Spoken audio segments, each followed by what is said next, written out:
Aqui, só exemplificando, e na verdade nós trabalhamos com uma previsão de retorno para o dia 8 de setembro na educação de forma geral. Esta data ela é um estudo da Secretaria de Educação com o governo para que a gente possa dizer o seguinte: nós temos que nos programar, ou seja, redes municipais têm que ter merenda escolar, porque no dia 8 de setembro começamos a servir a merenda escolar, começamos a ter os insumos, temos que ter os itens de proteção, todos adquiridos por todos para esta data. Então, a nossa data referência é o 8 de setembro. Claro que para que isso aconteça, quer dizer que eu tenho que ter tido os 28 dias anteriores no amarelo. Isso é muito importante. Por isso que ali no dia 4, por exemplo, de setembro, como já é uma data prevista de anúncio do Plano São Paulo de como estão todos os indicadores de dentro do Estado, deve-se confirmar que ali continuamos no amarelo para que possamos, então, avançar. Então, a data prevista é 8 de setembro. Lembrando também, né, que a necessidade das redes se planejarem para este retorno com aquisição e o cumprimento de 100% destes protocolos. Lembrando que 8 de setembro é a etapa 1 que retorna. Protocolos gerais para o retorno. Acho que é importante a gente destacar que nós trabalhamos com os pilares do Plano São Paulo, que fala de distanciamento social, que tem as regras para higiene pessoal, sanitização dos ambientes, a comunicação e o monitoramento, que são os pilares fundamentais de funcionamento. Pode passar. Dentro do distanciamento social, talvez essa seja a regra mais importante, é manter o distanciamento de 1,5 metro. E por isso nós não podemos voltar com todos os estudantes. Quando voltar, com segurança, cumprida todas aquelas regras, se voltarmos com todos os alunos, não conseguiríamos cumprir, por exemplo, com 1,5 metro. Então, esta regra, ela é fundamental, ela é, como eu estou chamando de uma regra de ouro para ser cumprida por todas as instituições. Isto vale, logicamente, com alguma exceção para a educação infantil, de novo, como já destacamos, né? Isto vale para todas, rede municipal, rede estadual e redes privadas, em todas as instituições. É importante que a gente está recomendando que se adote ainda ensino remoto complementar, porque se volta uma parte, a metodologia de acompanhamento dos alunos deve ser para todos, né? A parte presencial é que poderá ser para até 35%, que será definido pelas redes. Também tem uma questão importante da organização da entrada, né? Isso aqui é um resumo, tá, gente? Uma coisa importante, é um resumo do protocolo que vai estar disponibilizado já no site do Plano São Paulo e no site da Secretaria de Educação. Mas a organização do horários de entradas e saídas, evitando aglomeração e preferencialmente fora dos horários de pico do transporte público. Isso é importante. Lógico que a gente tem uma distinção muito grande da realidade do interior para a capital, mas essa é uma recomendação importante. Feiras, palestras, seminários, competições, campeonatos esportivos, comemorações, assembleias, qualquer coisa desse gênero estão proibidas. Nós, inclusive, incentivamos as atividades sejam feitas ao ar livre, sempre que puderem, em espaços mais amplos e extremamente arejados. Ainda temos uma recomendação importante de que os intervalos dos recreios devem ser feitos sempre em revezamento de turmas, com horários alternados, para que não sejam todos os alunos. Ainda na etapa 1, que tenhamos menos alunos, não pode ser um intervalo onde todos estarão juntos no mesmo horário. E as atividades de educação física, especialmente, dando um destaque, que são importantíssimas, especialmente para o retorno, elas também deverão cumprir o distanciamento de 1,5 metro e, preferencialmente, sempre fazer em área livre, né, o mais ao ar livre possível, sempre cuidando da higienização. Vou falar isso também dos equipamentos. Pode passar, por favor? No campo da higiene pessoal, né, higienizar frequentemente as mãos com água e sabão, ou álcool gel com 70%. É importante dizer que aqui, no caso da higiene pessoal, nós vamos estar disponibilizando os EPIs necessários aos funcionários para cada tipo de atividade. Nós temos desde na educação a cozinha, nós temos o setor de limpeza, setores administrativos, com perfis diferentes, mas que são fundamentais estarem protegidos, até para que protejam também as pessoas, né? O uso será obrigatório de máscara dentro da instituição de ensino, seja por funcionários, seja por estudantes. também no transporte escolar e em todo o percurso de casa até a instituição. Isso é importante, nós vamos ter a distribuição de máscaras para os nossos estudantes, funcionários, e isso será obrigatório. Se o aluno não estiver de máscara, ele não poderá permanecer na escola. Fornecer água potável de modo individualizado, por exemplo, é um protocolo importante. Ou seja, o bebedouro, que é comum em escolas, onde você toma direto da fonte, será proibido, vai se fornecer uma caneca para que os estudantes, por exemplo, e todos os profissionais tenham o seu copo ou sua caneca para que tomem água. Lembrando que são exemplos, são muito mais completos, a gente está destacando alguns deles aqui de cada um dos pontos. Pode passar. Dentro da sanitização, a gente tem a higiene dos prédios, das salas de aula, particularmente das superfícies que os alunos usam muito, como a classe, por exemplo, as mesas de refeitórios, as carteiras, né? Puxador de porta, corrimão, enfim, e sempre isso antes do início das aulas e ao fim, e sempre quando necessário. Então, higienizar banheiros e lavatórios antes da abertura, após o fechamento e no mínimo a cada 3 horas. Certificar que o lixo seja retirado, removido 3 vezes ao dia e não somente menos vezes do que isso. Isso é o mínimo. Manter os ambientes ventilados, ou seja, as aulas devem ocorrer inclusive com as portas abertas, para que não se tenha o manuseio ou se diminua ao máximo o manuseio de maçanetas e fechaduras, por exemplo, no ambiente escolar. Pode passar? Dentro da comunicação, que é importantíssimo manter as famílias, os estudantes, a comunidade, a sociedade informada, sempre sobre o retorno dos protocolos, com no mínimo 7 dias de antecedência para as famílias. Então, vai ter, logicamente, um reforço dessas informações e dessa comunicação com este perfil. Priorizar um atendimento ao público por canais digitais, só aceitar a família em último caso lá na escola, senão é sempre atender por telefone ou por outros meios digitais. Por exemplo, evitar a circulação de pessoas que não precisam estar neste momento circulando. Produzir materiais de comunicação, todas as instituições terão que ter materiais produzidos para falar de prevenção, para falar das suas regras, tanto para a família quanto para os estudantes. Pode passar. E no monitoramento, não permitir, então, a permanência de pessoas sintomáticas para o Covid na instituição de ensino. Isso é fundamental. Então, a orientação primeira, tanto aos pais quanto aos responsáveis, para aferirem a temperatura dos estudantes antes de eles irem para a escola, ou seja, desde casa, sempre aferir a temperatura do seu filho, e caso a temperatura já esteja acima de 37,5, por exemplo, a recomendação já é ficar em casa. A recomendação ainda para instituições é que, tanto públicas quanto privadas, é que também façam a aferição da temperatura das pessoas à entrada. Por isso é importante, na fase 1, ter menos estudantes, para que esse procedimento não dê aglomeração na entrada, com horários distintos, e possamos fazer, por exemplo, nós na rede estadual estaremos comprando também equipamentos para fazer esta medição, por exemplo, né?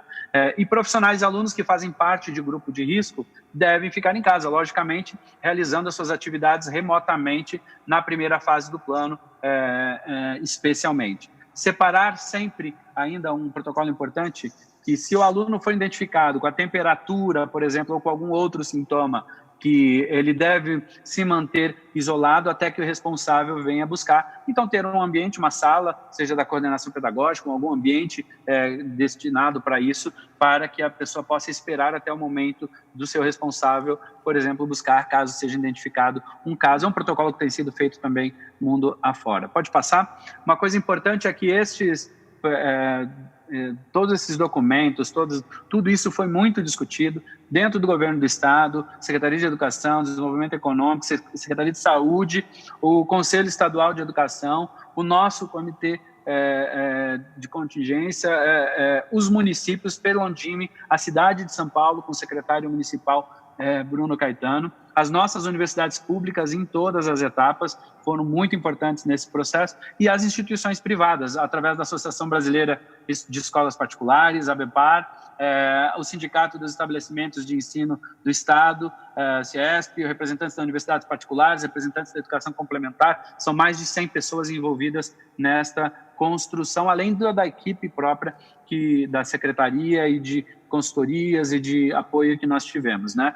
Algo importante é que nós estamos seguindo aqui, pode passar, as melhores orientações e aquilo que tem acontecido no mundo. E isso é importante, inclusive, para continuarmos fazendo isso. Estamos ainda em um processo de aprendizagem e vamos continuar aprendendo.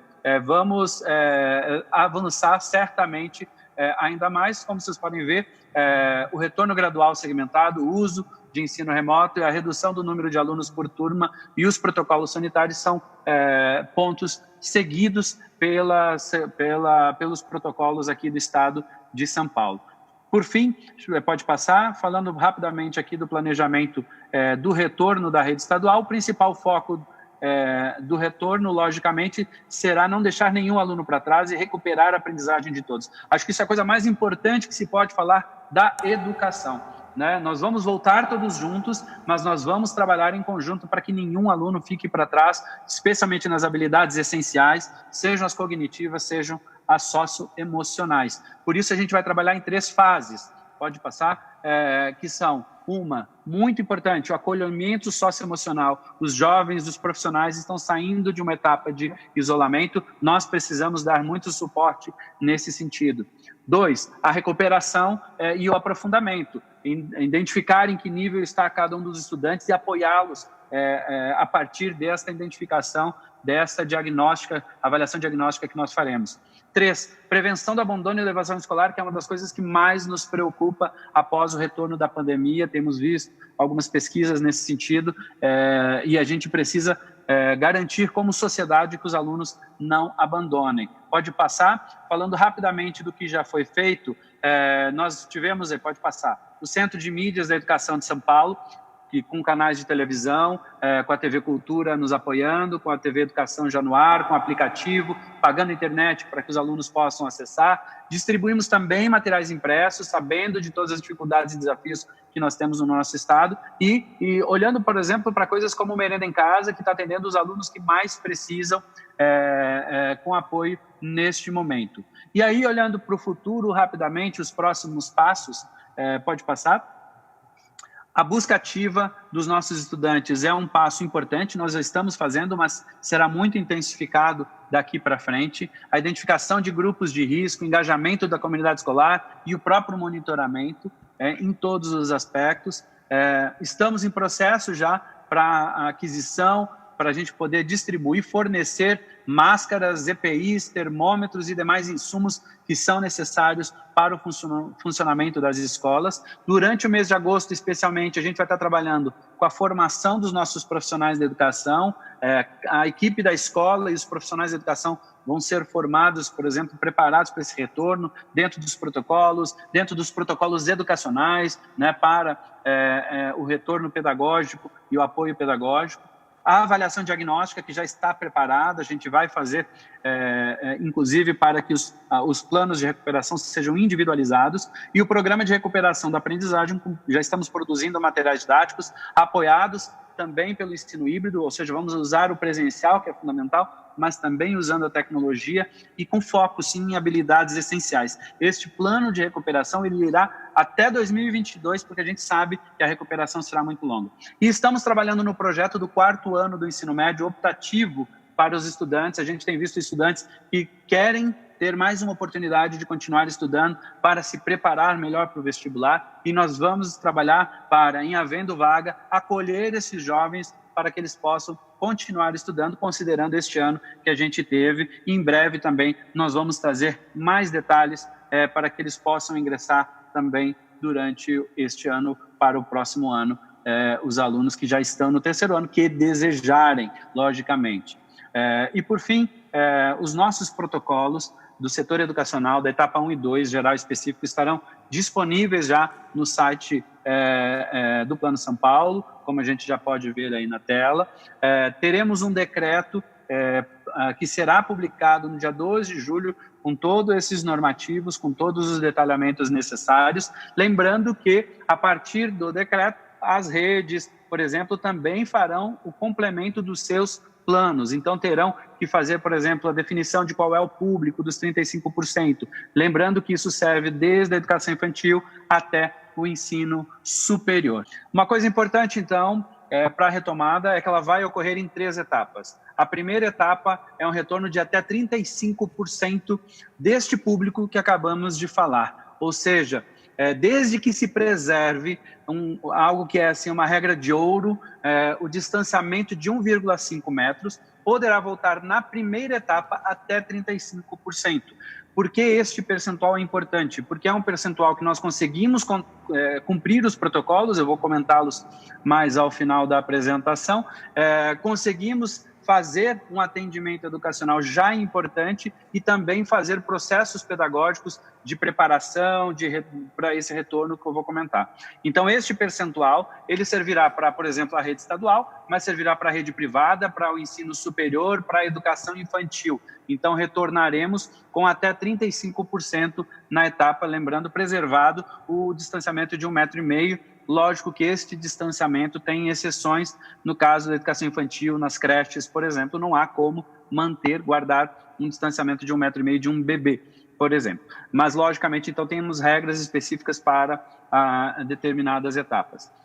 Na etapa 2, nós migraremos, então, para 70%, e, na verdade, a etapa 3 é o novo normal, é quando todos já retornaram à escola e nós estamos próximos deste novo normal, com os novos cuidados, com os novos aprendizados, e essa é uma ponderação importante. No caso da educação complementar, apenas um comentário, ela vai ter regras específicas ligadas ao Plano São Paulo, né? Porque eles são uma educação não regulada, e isso é importante dizer, eles terão, então, um atendimento diferenciado da educação regulada, que é o ensino, educação básica e o ensino superior. Pode passar.